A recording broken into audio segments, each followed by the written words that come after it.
मुस्लिम भाइयों ने अस्सलाम वालेकुम, हिंदू भाइयों ने राम राम।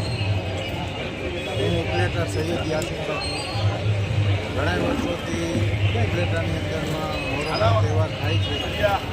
આવી જ રીતે હિન્દુ મુસલમાન ભેગા થઈ અને તહેવારની અંદરમાં એકબીજાનું સન્માન કરે છે। એ વાત જાણીને બહુ ખુશી થાય છે, કારણ કે આ તરક્કીના દોરમાં પણ હજી એકતા જળવાયેલી છે અને ઉપલેટો છે ને એક એકતાનું પ્રતીક છે આખા ભારત। અને હું ખુશ છું કે અહીંયા બધે ભેગા મળી અને એકબીજાના તહેવારમાં અમે સહમત થાય છીએ, એકબીજાના તહેવારમાં અમે ભાગ લઈએ છીએ, કારણ કે ઇન્સાનિયત છે ને એ પહેલી હોય છે। કોમ તો બધી મળે છે, હિન્દુ મુસ્લિમ શીખ ઈસાઈ, એમાં ઇન્સાન નથી મળતો। અહીંયા ઇન્સાન જીવે છે, તો હું દુઆ કરું છું, પ્રાર્થના કરું છું કે બધા એમાં ઇન્સાન પહેલાં જીવે પછી કોમ આગળ આવે।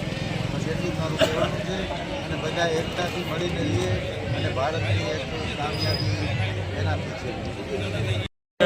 રોજ ઉપલેટા મુકામે ઉપલેટા શહેર અને તાલુકાભરમાં મોહરમના તહેવારના ઉલ્લાસની સાથે સૌ કોમી એકતાના પ્રતિક રૂપે ઉપલેટા શહેરમાં આજે હુસેની ચોક આજે દરવાજા કહેવાય છે ત્યાં તાજિયાઓ ફળમાં આવ્યા છે।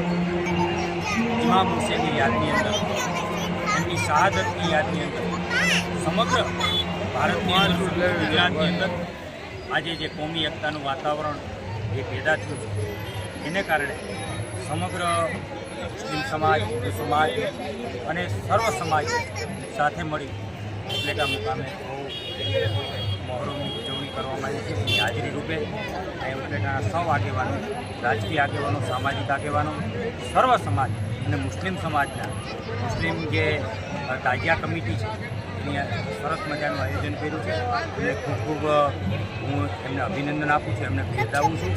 આવનારા દિવસોની અંદર ઉપલેટા હંમેશા કોમી એકતાનું પ્રતિક સમગ્ર ભારતની અને સમગ્ર ગુજરાતમાં છે અને હંમેશા આ કોમી એકતાનું પ્રતિક અમે જાળવવા માટે સૌ સાથે મળી અને આવા તહેવારો, હિન્દુ મુસલમાનના તહેવારો હોય એ સાથે મળીને ઉજવીએ છીએ, એક મોટું દ્રષ્ટાંત છે।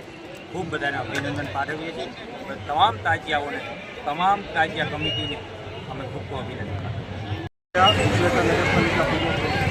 આજ રોજ મુસ્લિમ ભાઈઓના જે તહેવાર નિમિત્તે એટલે મોહરમ અને જે તાજિયા કમિટી છે એના આજે અમે હિન્દુ મુસ્લિમ ભાઈઓ બધા ભેગા મળી અને આપણે જે ધોળાજી દરવાજા કહેવાય છે ત્યાં ભેગા થયા છીએ અને હિન્દુ અને મુસ્લિમ બંને ભાઈઓ છે પોતપોતાના જે તહેવારો આવે છે, હિન્દુઓના જે જન્માષ્ટમી છે, દિવાળી છે, એ પર્વમાં મુસ્લિમ ભાઈઓ સાથે રહે છે। મોહરમ છે, ઈદ છે, એવા પ્રસંગે પણ અમારા હિન્દુ ભાઈઓ સાથે રહી અને ઉપલેટામાં એક એવો દાખલો કાયમી બને છે કે સાથે રહી અને પ્રસંગ ઉજવે છે અને એકબીજાને સહકાર આપે છે।